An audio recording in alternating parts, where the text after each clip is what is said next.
Nagbuhos ng tulong si Senador Ramon Bong Revilla Jr. sa Eastern Visayas sa pagbisita nito ang araw ng Huwebes matapos niya pangunahan ang pamamahagi ng financial assistance.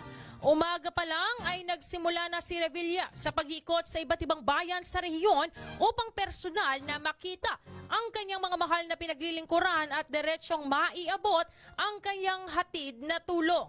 Tumungo ang senador sa Tacloban City, Maasin City sa Southern Leyte, Borongan City sa Eastern Samar at Calbayog City sa Samar. Siya ay sinamahan at binigyan dangal ng mga punong lalawigan at alkalde ng mga nasabing lugar bilang pasasalamat sa kanyang malaking tulong. Humigit kumulang 8,000 ang naging benepisyaryo ng Cash Assistance Program na nasa katuparan sa pamamagitan ni Revilla at sa pakikipagtulungan sa Department of Social Welfare and Development o DSWD para sa kanilang Assistance to Individuals in Crisis Situation o AICS program. Giit po ni Revilla, ang ayuda ay nararapat lamang matanggap ng mga residente upang makatulong sa kanilang pang-araw-araw na pangangailangan upang umunlad ang kanilang mga pamumuhay.